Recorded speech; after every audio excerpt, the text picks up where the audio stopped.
B R Ambedkar ಹಾಗೂ ಮಹಾತ್ಮ ಗಾಂಧೀಜಿಯವರ ಭಾವಚಿತ್ರಕ್ಕೆ ಪೂಜೆ ಸಲ್ಲಿಸುವ ಪಡಿಮಾಡುವುದರ ಜೊತೆಗೆ ಕಲಘಟಗಿ ತಾಲೂಕಾಡಳಿತ 75ನೇ ಗಣರಾಜ್ಯೋತ್ಸವ ದಿನಾಚರಣೆಯ ನಿಮಿತ್ತ ಶಾಸಕರ ತಾಲೂಕಾ ಮಾದರಿ ಕನ್ನಡ ಹೆಣ್ಣು ಮಕ್ಕಳ ಶಾಲೆ ಕಲಘಟಗಿಯಲ್ಲಿ ತಾಲೂಕು ತಹಶೀಲ್ದಾರ್ ವೀರೇಶ ಮುಳಗುಂಡಮಠ ಇವರಿಂದ ಸಾಂಸ್ಕೃತಿಕ ಕಾರ್ಯಕ್ರಮಗಳು ಜರುಗಿದವು.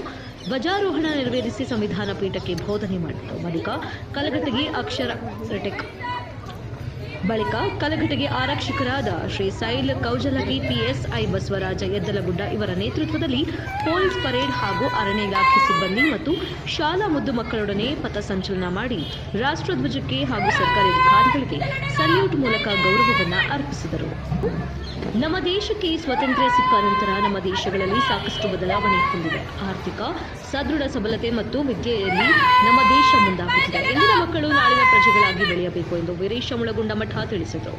ಅದೇ ರೀತಿ ಮುದ್ದು ಮಕ್ಕಳಿಂದ ವಿವಿಧ ಬಗೆಯ ದೇಶಭಕ್ತಿ ಗೀತೆಗಳು ಹಾಗೂ ಸಾಂಸ್ಕೃತಿಕ ಕಾರ್ಯಕ್ರಮಗಳು ಜರುಗಿದವು. ಈ ಸಂದರ್ಭದಲ್ಲಿ ವೀರೇಶ ಮುಳಗುಂಡಮಠ, ಪರಶುರಾಮ ಸಾವಂತ, ಶ್ರೀ ಸೈಲ್ ಕೌಜಲಗಿ, ಮಂಜುನಾಥ ಮುರಳಿ, ಪಟ್ಟಣ ಪಂಚಾಯಿತಿ ಸರ್ವ ಸದಸ್ಯರು, ಪತ್ರಕರ್ತರ ಸಂಘ ಸರ್ವ ಸದಸ್ಯರು, ಸರ್ಕಾರಿ ಎಲ್ಲ ಆಡಳಿತಾಧಿಕಾರಿಗಳು ಈ ಸಂದರ್ಭದಲ್ಲಿ ಭಾಗಿಯಾಗಿದ್ದರು.